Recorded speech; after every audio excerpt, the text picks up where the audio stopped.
Welcome to the Marxist Perspective, and we are here in my shop right now, and I figured I'd make a video to explain our mission statement here at the channel, what we are about, and describe what we mean by libertarian Marxism or Keynesian communism. Now, when we say libertarian, we are speaking in the European sense of that. So what I represent being a libertarian Marxist, firstly a Marxist, is I believe in a small government. I think the people should control a machine of which is our healthcare, our education systems, our means of production. I think that everything that we use every day, our electrical grids, we should nationalize things that we use all the time. Our natural resources should be nationalized. And it's not such a radical idea. These things are done in Scandinavian countries and throughout Europe. As a matter of fact, the U.S., it's odd. It really leaves us out in the open, the way we don't nationalize a lot of our natural resources. So libertarian Marxism, Marxist libertarian, what I mean by that is I do not believe in classic communism where you have a giant government apparatus that has all these bureaucracies. Our government should be built up of laws and rights, okay? Individual rights and liberties should be upheld. Our law is that. We almost have the good thing. I suggest people to look at like the movements between 1918 to 1930 in the United States with the tent revivalists. Went along with Woody Guthrie, people like that. The truly like American homegrown communism or libertarian Marxism, as I call it, where we want liberty in the workplace, okay? We want to extend democracy. We don't want to hang the hat of our liberties. We don't want to be chattel, you understand?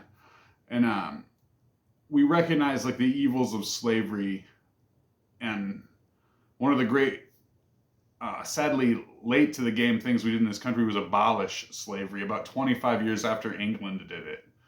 So essentially, I'd say the mission statement of this channel is to promote the idea of that Marxism or Keynesian communism is not a gray drab world of authoritarianism, and people can have businesses, people can thrive, and people can speak out. There's freedoms, just like all those things, a very American idea. So it's not a thing of horror or a thing of evil. It's just an alternative economic system. Because I do not believe that the economic system, and many great minds, any great mind, I recommend Richard Wolff, Christopher Hedges would be two I'd really recommend. Hedges being a philosophical approach and Wolff being an economic approach. So this system cannot continue on. Perpetual growth is the ethos of the cancer cell cannot continue. And if it does continue, the world will be both a parking lot and a wasteland full of dying children. Much like in the 90s, it haunted my generation. And any generation that saw it was the babies dying while the buzzards waited. It's a famous photograph. So a perfect government, according to the Marxist perspective, would be this. It's a small government made up of healthcare professionals, public service employees, and constitutional scholars, human rights specialists, labor rights specialists, environmental specialists, energy consultants, infrastructure. It wouldn't be like we'd destroy the infrastructure, we'd move the infrastructure. So a lot of professionals, just like under Trump, have been fired. Him and Elon, these billionaires, these people, just like we talked about in some of our videos, capitalism does not bring us the best and the brightest, okay? These rich people, just like in histories gone by, they, I'd say like incestuous ancestries and whatnot. You know, I mean, the blue-blooded people, they're not the best and the brightest. History tells us this. To this country, we get on our knees and we defer everything to the rich. So back to the perfect government according to the Marxist perspective.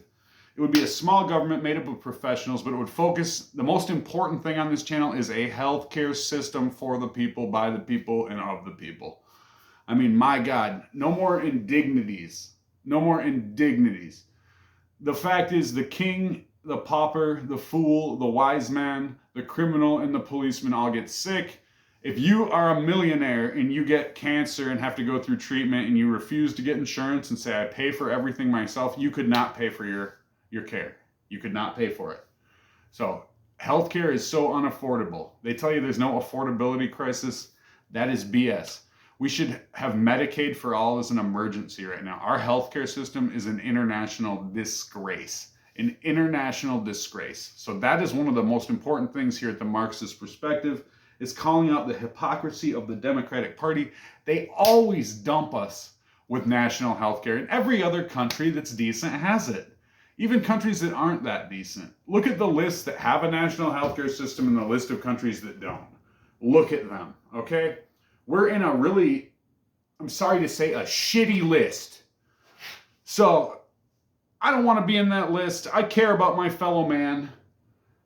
And secondarily, the ideal government would be a government that is affordable for everybody, because people can live their lives without giving everything to taxation. And if we do pay taxes, we should get something for it. Building a constant war machine and feeding war pigs is evil, okay? It's evil. Bombs, guns, bullets, killing people, it's so wrong. When anybody on this earth, you are no worse or no better than the worst person on planet Earth, and nor am I.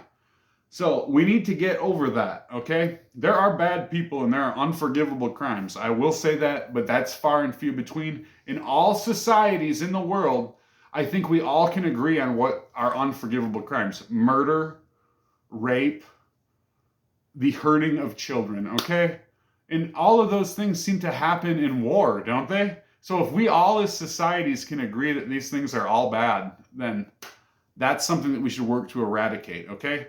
So we have healthcare, and we want to have a really fiscally conservative government, okay? The best healthcare, the best system, the best energy, the most efficient things, so it costs us the cheapest, but not just about making it cheap so we can have it, so it's sustainable, so people don't have to pay an arm and a leg, so we can have life, liberty, and the pursuit of happiness, like people like Woody Guthrie dreamed of for this country.